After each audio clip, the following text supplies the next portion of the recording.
जय श्री कृष्ण। आज हम सुनने जा रहे हैं द्वारका धाम की एक अद्भुत कथा।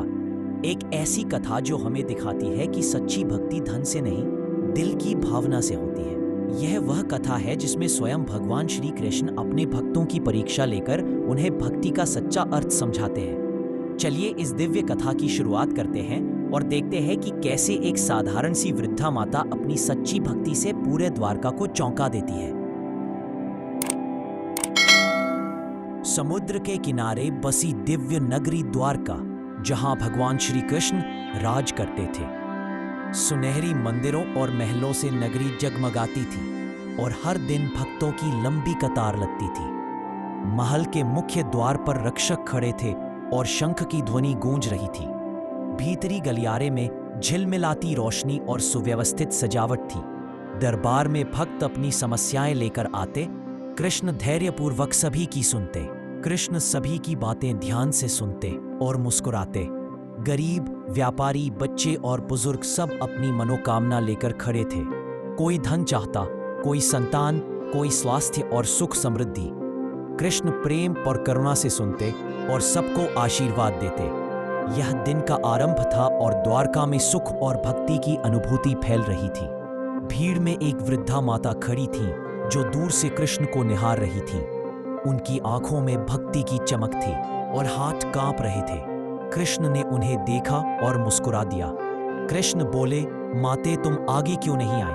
वृद्धा धीरे धीरे आगे बढ़ी, हृदय में प्रेम और भक्ति लिए। माता बोली, कन्हैया तुझसे अलग मैं मांगू भी क्या? कृष्ण भावुक हो गए और उनके सिर पर हाथ रख दिया। उनकी भक्ति में अहंकार का कोई स्थान नहीं था, केवल प्रेम और समर्पण था। कृष्ण ने उनकी भक्ति को पहचाना और आशीर्वाद दिया। यह पल भक्ति का उच्चतम अनुभव था, जिसमें केवल प्रेम और समर्पण था।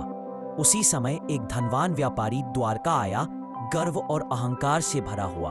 व्यापारी बोला, कृष्ण मेरी भक्ति सबसे बड़ी है। उसके सोने और रत्नों से सजे आभूषण चमक रहे थे। कृष्ण शांत और मुस्कुराते हुए उसकी ओर देखते रहे। कृष्ण ने सोने का कटोरा उसे देते हुए कहा, अगर तुमसे बड़ा भक्त कोई है तो उसे ले आओ। व्यापारी नगर में घूमने लगा, हर किसी से पूछता, मुझसे बड़ा भक्त कौन है? लोग उसे जवाब देते, नहीं, केवल कृष्ण सबसे बड़े भक्त हैं। व्यापारी का अहंकार और बढ़ गया, वह गर्व से चलता रहा। आखिरकार वह वृद्धा माता के पास पहुंचा। यह वह क्षण था जब उसकी परीक्षा पूरी होने वाली थी। वृद्धा माता बोली, कन्हैया सबसे बड़े भक्त हैं। व्यापारी चौंक गया, समझ गया कि उसका अहंकार व्यर्थ था।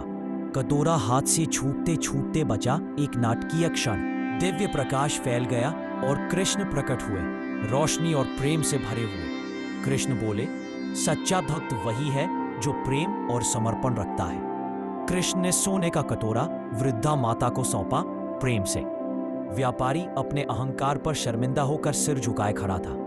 कृष्ण मुस्कुराए और बोले, भक्ति में अहंकार का कोई स्थान नहीं। वृद्धा माता और कृष्ण साथ में खड़े, आशीर्वाद और प्रेम का दृश्य। भक्ति का यही मूल है, प्रेम और समर्पण बिना अहंकार के। नगर में यह प्रथा फैल गई। सबने सीखा कि सच्चा भक्त वही है जो प्रेम और भक्ति से भरपूर हो। कृष्ण हमेशा अपने भक्तों के हृदय में रहते हैं। जब व्यापारी ने वृद्धा माता की भक्ति देखी, उसका सारा अहंकार पिघल गया। उसे समझ आ गया कि सोना धन भक्ति नहीं, भक्ति तो हृदय की भावना है। व्यापारी रो पड़ा, कृष्ण के सामने सिर झुका दिया और बोला, प्रभु मुझे क्षमा करिए, मैं अपने अहंकार में अंधा हो गया था। कृष्ण ने प्रेम से व्यापारी के सिर पर हाथ रखा और बोले, सच्ची भक्ति वहीं से शुरू होती है जहां अहंकार खत्म होता है। द्वारका में दिव्य प्रकाश फैल गया और सभी लोगों ने इस अद्भुत दृश्य को देखकर हृदय से जय श्री कृष्ण का जयकार किया। वृद्धा माता का चेहरा चमक रहा था। उन्हें लगा जैसे कृष्ण ने स्वयं उनके भीतर प्रेम और शांति भर दी हो। व्यापारी ने वृद्धा माता के चरण छुए और बोला, माता आपने मुझे भक्ति का सच्चा मार्ग दिखाया। वृद्धा माता मुस्कुराई और बोली, बेटा भक्ति कभी धन से नहीं, सिर्फ दिल से होती है। कृष्ण ने दोनों को आशीर्वाद दिया और कहा, जो भी प्रेम से मेरा नाम लेता है, मैं सदैव उसके साथ हूं। इस प्रकार द्वारका में यह कथा फैल गई। सभी लोगों ने समझ लिया कि भक्ति का अर्थ है प्रेम, समर्पण और विनम्रता। कृष्ण हमेशा अपने भक्तों के हृदय में निवास करते हैं और इस तरह द्वारका में सबने समझ लिया कि भक्ति का अर्थ है अहंकार को त्याग कर प्रेम, श्रद्धा और विनम्रता से प्रभु का स्मरण करना।